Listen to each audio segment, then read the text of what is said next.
What if I told you that tomorrow's crisis won't be a financial one? What if I told you it won't come from a trade war?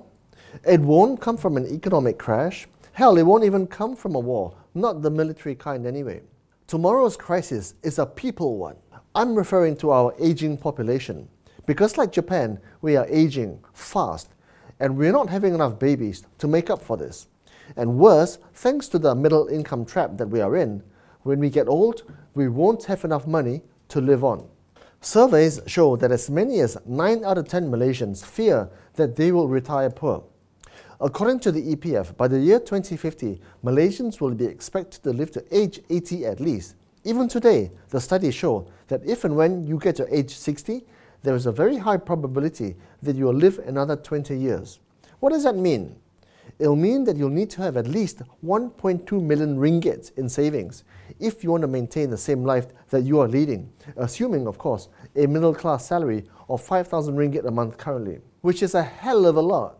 Since 1.2 million ringgit is what, roughly 6 times the minimum savings rate of 228,000 ringgit that the EPF suggests you should have in your account at age 55? So the truth is that almost all Malaysian workers will struggle to save enough in their working lives to fund their golden years. So what are the worst case scenarios for the hundreds of thousands, if not millions of Malaysians who will retire poor? Individually, it could mean that you don't get to retire. You work until you die. And if you don't manage to find work, your kids pay for your living and medical expenses. And what if you've got no kids?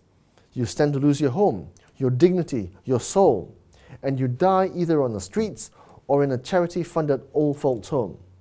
For the state, there are repercussions too.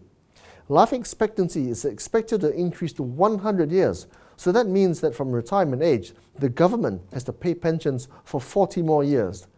The cost of state-funded care for the aged will also balloon, and when combined with birth rates that are already dropping, more and more working-age people will be forced to fund our aging population, not to mention the cost of policing a society that might turn to crime or vice just to stay alive. And plus there are also the healthcare cost of a population that is already one of the region's most obese, sedentary, diabetic, and afflicted by any number of non-communicable diseases, including high blood pressure, cancer, and asthma. EPF data shows that we used to have 11 workers funding one aged person, but today the number is just 4. In future, who knows what the number will be. And I've got to add this. Our preoccupation with economic growth that is funded by consumption means that Malaysians are also one of the most highly indebted in the region.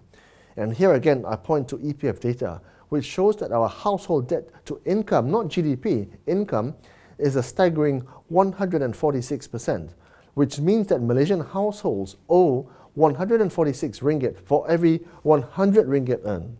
Yes, kawan-kawan, you heard that right. In other words, we spend way more than we earn. Now, the tragedy of all this is that this really is a tragedy waiting to happen. And all the signs are there for all to see, because the government appears to be so occupied saving the economy that Malaysia's aging population and the damage it might inflict on society is being forced further down the priority list.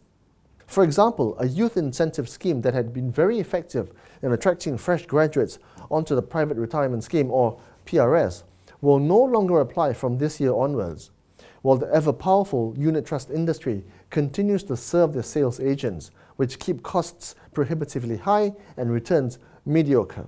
There are solutions out there, of course. Digitalization could remove the costly and expensive unit trust agents, while social media can also be a powerful force in upping financial literacy among more Malaysians. Targeting the young to invest and save earlier might also help reduce the financial burden down the line. And of course, the emergence of robo-advisory firms utilizing smart beta strategies using data churn from the internet will also help drive costs near zero from the huge sales and annual charges of between 4 and 5% currently. The Securities Commission, which regulates the capital market industry, and the EPF are both aware of the huge social and financial damage that looms if this retirement crisis is not nipped in the bud ASAP. Similar initiatives are also occurring across the world, since insufficient retirement savings is a global problem, not just a Malaysian one.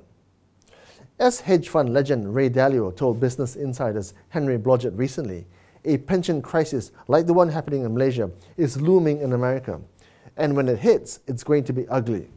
I think we're going to have, though, a squeeze that will be not just related to debt, but even more importantly, related to pensions. I think the first thing that you need to do is realize that it's the issue is a national emergency.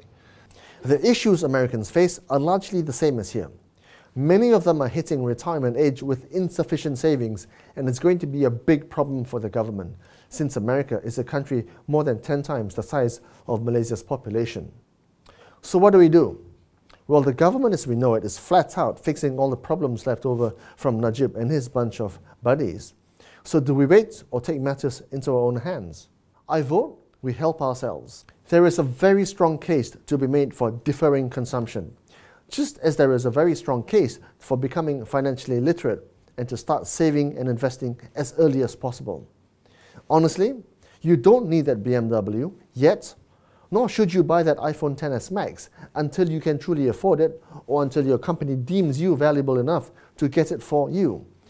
So unless you want to become a statistic or homeless, skill up, start saving, and start investing. Just saying.